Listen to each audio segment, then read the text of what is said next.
Hello and welcome to this edition to Understanding Your Health. I'm Todd Scarborough along with Dr. Tom Butler, and you guys are gonna love us today. We're telling you things that your mother told you were bad for you. Now we're telling they're good for you, and it's interesting. Tom, on our last show, this is kind of part 2 of this show, and we talked about on the last show the importance of fats, where we've been told forever that fats are bad, fats will get you fat, fat will destroy your health, fat is not good for the body.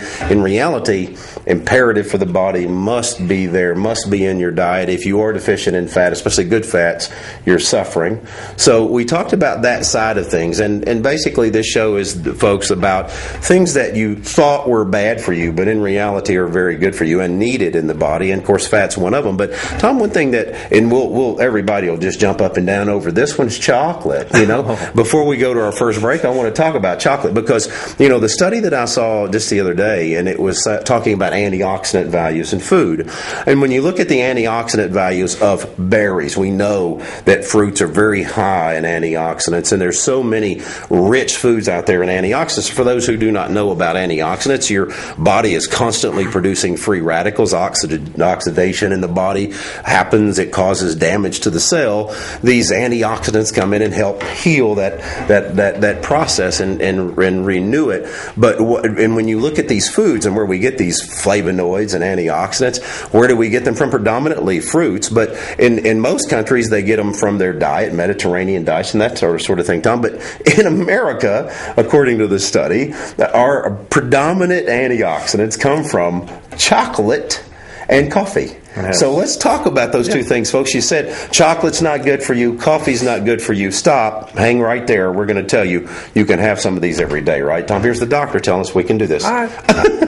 I've always done this for years.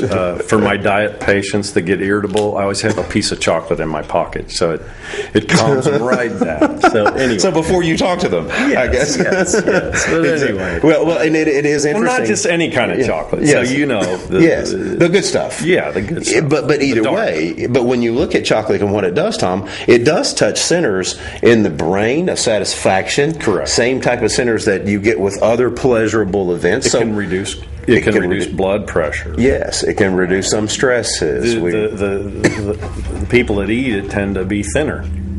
So, but they're more satisfied too. We talked about that. Yes. If you don't have enough fats in the body, your satiation's not there. Yes. So you're always sort of craving or, I don't know, irritable. Lacking something. Yes. Well, and anyone who's ever gone through the low-fat diet out there knows this, is that you feel like you are missing something. When you finish eating, you're going, wait a minute, I'm missing something here, and what it is fat in your diet for sure. Chocolate, of course, the fat in chocolate and cocoa beans is the cocoa butter, which that is a really good fat. They actually mix that back with the chocolate to make it creamy. But when you look at chocolate and what it is, as far as the antioxidant values in it, Tom, as far as the satisfaction, let's face it, I don't know. There's times I can get a craving for sweets, and there is nothing that can satisfy me like chocolate. I mean, I could do any other form of sweet, and it seems like chocolate is the only thing that satisfies that craving. It's probably because of what it's doing. Well, let's be nice to the people that don't like the sugar and all that. You can just use cocoa, so you can use it in with your cooking, and it'll go in with all kinds of foods. It doesn't have to be something sweet.